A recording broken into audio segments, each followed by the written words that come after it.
Est-ce que ça vous est déjà arrivé de vous dire: «Je ne suis pas à ma place ici, à un moment donné, ils vont se rendre compte que j'ai pas le niveau»? Ce sentiment, je l'ai observé chez des enseignants, des infirmiers, des chefs de projet, des managers et un tas de personnes qui, objectivement, faisaient plutôt bien leur travail. Et si je vous disais que selon une étude, 70 des personnes ressentent ça au moins une fois dans leur carrière. Oui, 70. Mais pourquoi ce sentiment est-il si répandu? C'est ce qu'on va voir dans cette vidéo, mais surtout comment briser ce cercle vicieux et retrouver confiance en vos capacités. Bonjour, je suis Julien Thomas, psychopédagogue spécialisé en reconversion et développement de carrière.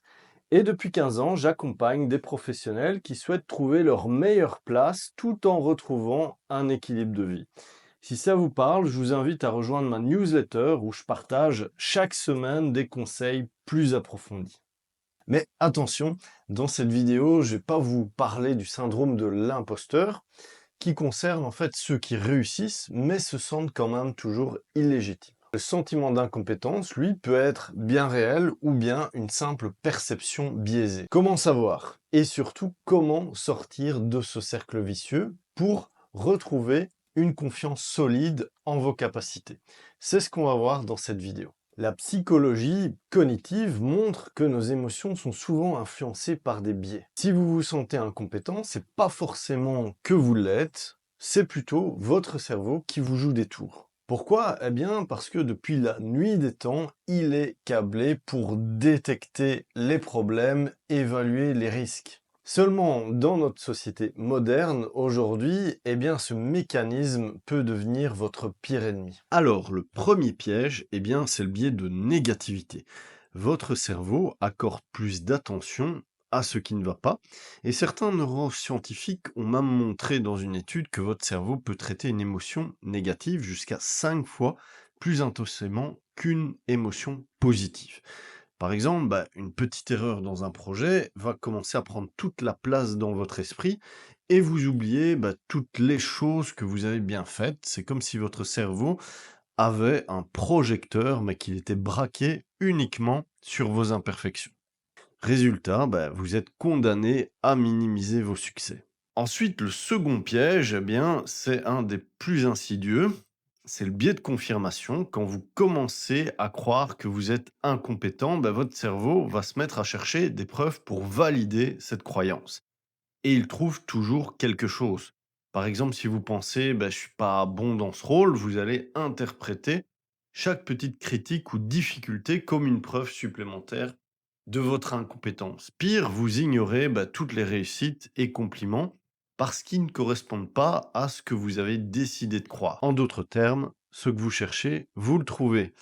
Mais est-ce vraiment la vérité? C'est ce qu'il faut commencer à questionner. Et le troisième piège, eh bien, c'est le biais de comparaison sociale. Et ce qui est terrible, c'est que vous ne vous comparez pas à n'importe qui, vous choisissez toujours les meilleurs, les plus expérimentés, ou ceux qui semblent réussir sans effort. Mais ce que vous oubliez, c'est que ces personnes ont un contexte, une expérience ou des ressources que vous n'avez pas encore.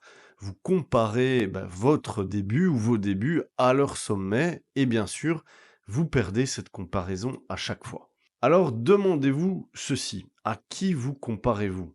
Et est-ce que cette comparaison a vraiment du sens? Parce que au final, chaque parcours est unique et vouloir être parfait tout de suite est souvent une illusion. Se comparer, évidemment, c'est pas toujours quelque chose de négatif. Parfois, ça peut vous inspirer à apprendre ou à vous améliorer, mais ça devient destructeur quand les critères de comparaison sont irréalistes ou hors contexte. Par exemple, si vous vous comparez maintenant en tant que débutant à l'expérience d'un senior de 10 ans, vous créez un décalage qui n'a aucun sens. Donc, pour résumer, ces biais, négativité, confirmation, comparaison ne sont pas des faiblesses personnelles, ce sont des mécanismes automatiques présents chez tout le monde, même chez les experts, et ils ne disparaissent pas simplement parce qu'on en prend conscience. Par contre, comprendre leur fonctionnement va vous aider à mieux les gérer. Maintenant, voyons aussi le quatrième piège, c'est le perfectionnisme toxique qui n'est pas un biais, mais c'est un comportement qui va être amplifié par les biais qu'on vient de voir. Vous vous fixez des standards tellement élevés que vous vous sentez constamment en échec, même quand vous réussissez. Donc le perfectionnisme, c'est pas juste vouloir bien faire. Souvent, il est alimenté par une peur sous-jacente, la peur de l'échec ou du jugement des autres. Donc vous vous dites, si c'est pas parfait, on va me critiquer, mais en réalité, cette quête de perfection vous empêche d'avancer et vous épuise.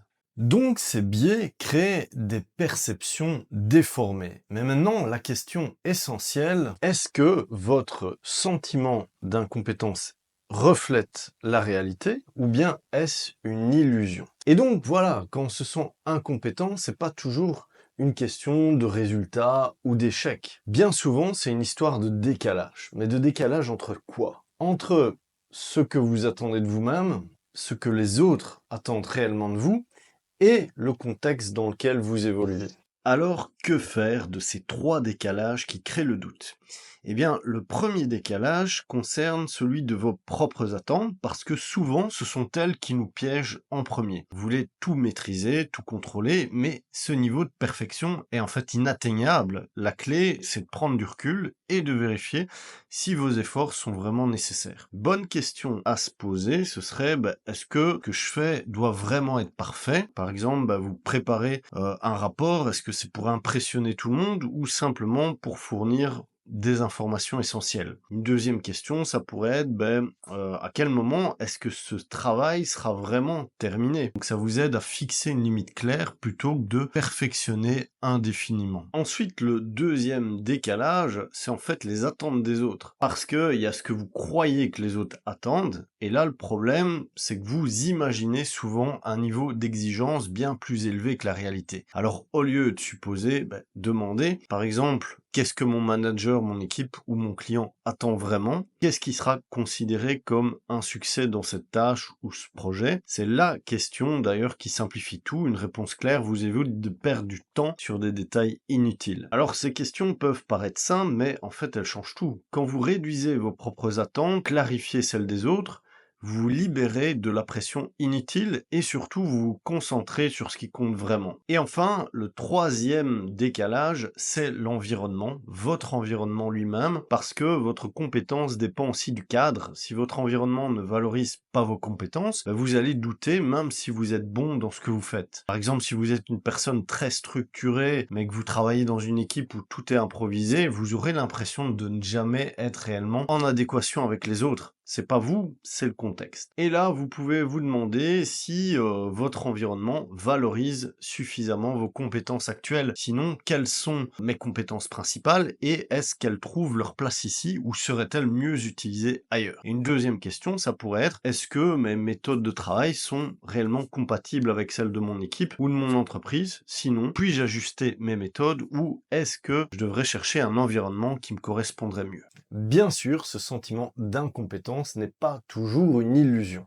Parfois, c'est l'indicateur précieux qu'il manque quelque chose. C'est-à-dire, comme on l'a vu, des compétences spécifiques, des outils ou de la clarté sur votre rôle. Dans ces cas-là, la solution, c'est d'investir un peu quand même dans votre développement. Alors ça peut passer à travers de la formation, des ajustements dans votre environnement de travail, un accompagnement, de l'aide des collègues, du mentorat.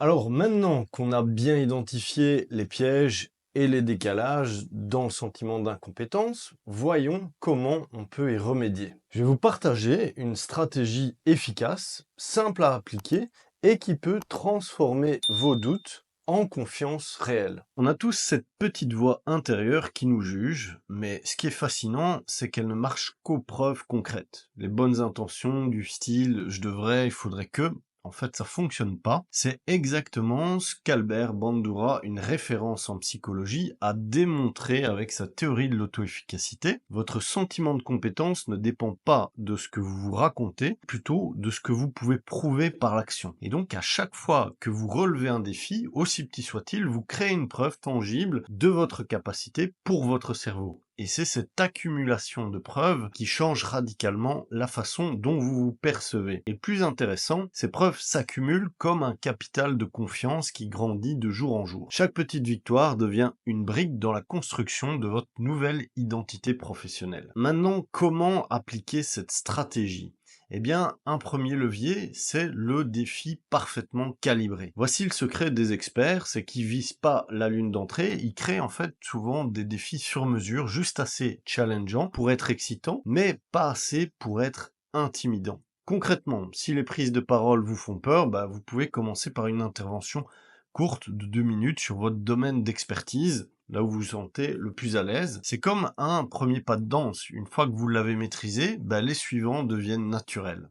Un deuxième levier, c'est l'art de la progression stratégique. Vous oubliez alors l'approche du tout ou rien qui vous bloque. Les meilleurs professionnels, ils utilisent une technique beaucoup plus efficace. Ils vont transformer en fait les montagnes en escaliers. Donc vous prenez par exemple ce projet qui vous stresse, au lieu de le voir comme un bloc massif, vous pouvez le découper pour plus facilement créer des mini-victoires. Donc par exemple, ça va être un email stratégique ou un email où vous clarifiez la situation, comme on l'a vu par rapport à vos attentes. Au lieu de le voir comme un bloc massif, vous le découpez en mini-victoires. Par exemple, vous allez envoyer un email stratégique ou bien un mail qui clarifie ce qu'on attend de vous, comme on l'a vu avant, qui pose le cadre, une liste de priorités qui clarifie aussi la direction, une réunion, bref. Soudain, l'impossible devient un jeu d'étapes maîtrisé. Et le troisième levier, c'est la puissance de l'impact visible. Et ça, c'est le changement de perspective qui va tout débloquer. Donc vous allez arrêter de courir après la perfection et vous focaliser sur l'impact réel. Posez-vous simplement cette question: qu'est-ce qui a concrètement changé grâce à mon action? C'est cet impact, même minime, qui va nourrir votre sentiment de compétence. Votre cerveau adore ça, il collectionne ces preuves comme des trophées qui renforcent votre nouvelle image. Donc en fait, appliquer cette stratégie vous fait rentrer dans un cercle vertueux qui change tout. Chaque petite réussite libère de la dopamine, l'hormone de la récompense. Elle vous donne une sensation de satisfaction et motive votre cerveau à répéter ces actions positives, créant un cercle vertueux. Donc évidemment, c'est pas de la pensée magique ou du développement personnel superficiel, c'est de la neuropsychologie appliquée. Vous créez de nouvelles associations, de nouveaux automatismes qui transforment progressivement votre perception de vos capacités. Et votre cerveau apprend à reconnaître